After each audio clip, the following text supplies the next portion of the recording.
Olá pessoal, nesse vídeo nós vamos resolver a questão número 13 do Colégio Naval de 1997. O ponto P interno ao triângulo ABC é equidistante de dois de seus lados e dois de seus vértices. Certamente P é a interseção do Q de bissetriz interna com altura, bissetriz interna com mediatriz, mediatriz com mediana, altura com mediana, mediana com bissetriz. Bom, na minha opinião, essa questão na época ela deveria ter tido o gabarito anulado, por causa dessa palavrinha aqui, a palavra é. Certamente P é a interseção, poderia ser melhor trocada por certamente P está na interseção.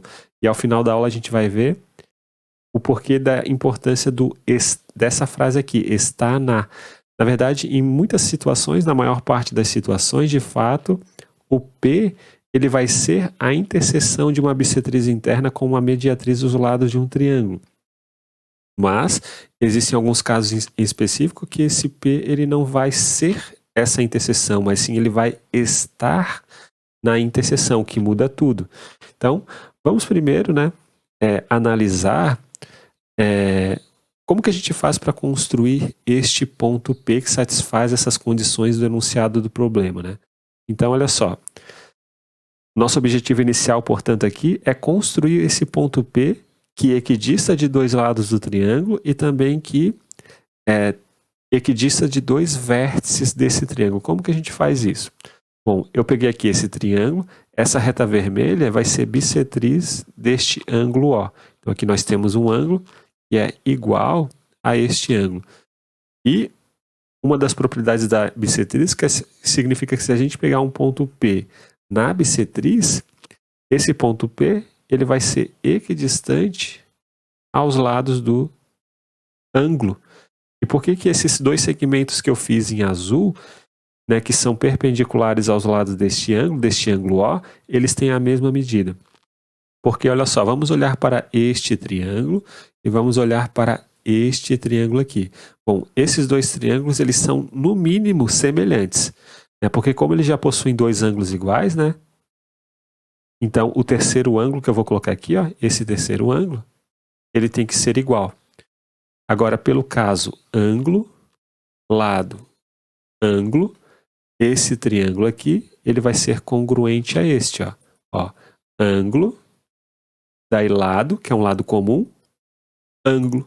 Ângulo, lado, ângulo, esses dois triângulos eles são congruentes e, portanto, este segmento aqui que se opõe a este ângulo vai ter a mesma medida desse segmento aqui que se opõe ao ângulo de mesma medida. Então, dado um ponto P que está nessa bissetriz aqui, ele é equidistante aos lados do ângulo.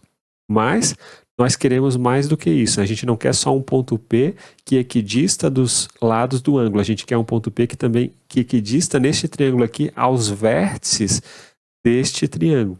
E agora a gente vai fazer o seguinte, vamos pegar aqui o ponto O, o ponto A, que são dois vértices desse triângulo, e vamos pegar o ponto M, que é ponto médio do segmento OA.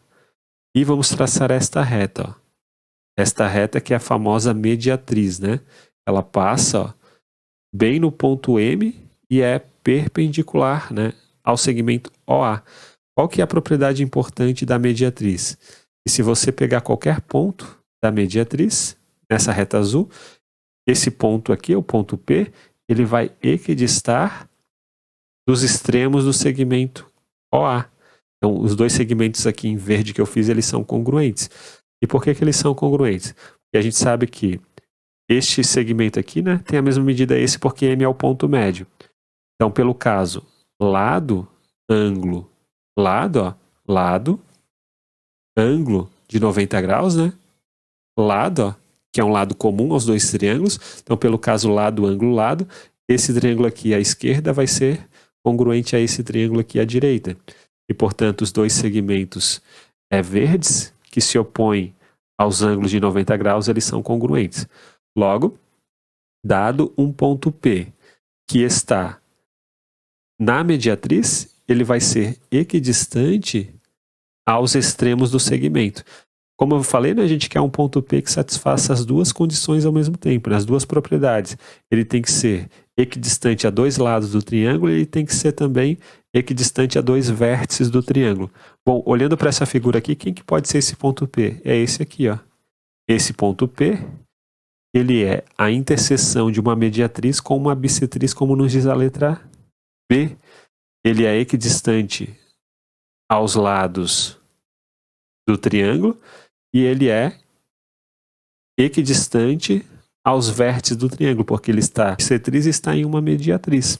Então nós acabamos de construir um ponto P que satisfaz as condições enunciadas do problema. E, nesse caso aqui, ó, ele é a interseção de uma bissetriz interna com uma mediatriz. Agora o que nós vamos fazer? Eu vou colocar aqui no quadro a recíproca do que a gente acabou de fazer. Agora a gente vai fazer o processo contrário. Ó. Eu tenho aqui um ângulo e esse ângulo ele tem essa reta aqui que a gente não sabe que ela é bissetriz. Nós não sabemos. Mas a gente sabe que esse ponto P, ele equidista aos lados deste ângulo. Né? Esses dois segmentos aqui, eles são iguais. Nossa ideia é mostrar que essa reta aqui, ó, ela é uma bissetriz. Como que a gente faz isso? Então, nós podemos fazer isso por um caso de congruência de triângulos, que é o caso do Teorema de Pitágoras. Né? Olha só, este triângulo vai ser congruente a esse. Por quê? Porque eles têm mesma hipotenusa, ó, que é comum aos dois triângulos, e tem um cateto congruente. Né? Então, pelo Teorema de Pitágoras, este triângulo aqui vai ser congruente a esse. O outro cateto ainda vai ter que ser igual. E, portanto, esses dois ângulos, este e este, eles são congruentes porque se opõem a esses lados de medidas iguais. Então, dado um ponto P no interior de um ângulo que é equidistante aos lados do ângulo, esse ponto P ele vai estar na bissetriz do ângulo. A gente acabou de mostrar meio que a recíproca do que a gente fez aqui nesse caso anterior. Antes a gente pegou um ponto P na bissetriz, mostramos que ele era equidistante aos lados. Né? Aqui a gente pegou um ponto que é equidistante aos lados e mostramos que ele está na bissetriz. E aqui da mesma forma, a gente tem um ponto P que é equidistante aos pontos A e B. E a gente tem uma reta, ó, perpendicular passando aqui nesse ponto, que a gente não sabe que é o ponto médio, né? Mas a gente sabe que essa reta é perpendicular. Como que a gente faz para mostrar que esse segmento aqui é igual a esse? Ou seja, como que a gente faz para mostrar que esse ponto P está na mediatriz do segmento AB? Bom, a gente olha para esses dois triângulos. Esses dois triângulos, ó, eles possuem hipotenusas congruentes e possuem este cateto aqui, ó, que é comum aos dois triângulos. Então, esses dois triângulos, eles são congruentes pelo caso do Teorema de Pitágoras, né? Então, o outro cateto, que é esse cateto aqui, né? Desse triângulo vai ter que ser igual a esse cateto aqui do outro triângulo. Então, nós acabamos de mostrar que se um ponto P ele está na bissetriz, então ele é equidistante aos lados. Se o ponto P é equidistante aos lados, então ele está na bissetriz. Se o ponto P ele é equidistante a dois pontos, então ele está na mediatriz. E se ele está na mediatriz, então ele é equidistante aos dois pontos. O ponto P, neste exemplo aqui, ele de fato é a interseção de mediatriz com bissetriz. Mas agora vamos analisar este exemplo aqui. Ó. Vamos analisar, ó. Vou apagar aqui. Nós vamos analisar este exemplo. Nós temos aqui um triângulo que é um triângulo isósceles e esse segmento verde, ele é uma altura relativa à base do triângulo isósceles. E o que a gente sabe?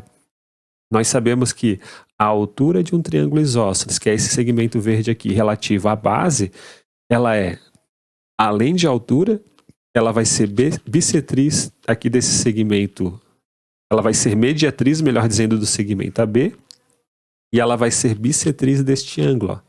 E como ela é bissetriz, ó, este ponto aqui, por exemplo, esse ponto que está aqui bem embaixo, ó, ele vai ser equidistante aos lados do triângulo. E como esse ponto ele também está na mediatriz, né, porque a mediatriz é igual à bissetriz, que é essa reta verde, esse ponto ele também vai estar, ó, ele vai ser equidistante aos vértices do triângulo. E perceba que esse ponto, ele não é a interseção de bissetriz com mediatriz, né? Este ponto aqui, ó, ele está na interseção de bissetriz com mediatriz. E, portanto, o mais correto deveria ser, certamente, P está na interseção. Portanto, na minha opinião, o gabarito dessa questão na época deveria ter sido anulado. Então é isso, pessoal. Um grande abraço a todos. Nos vemos na próxima aula e até mais.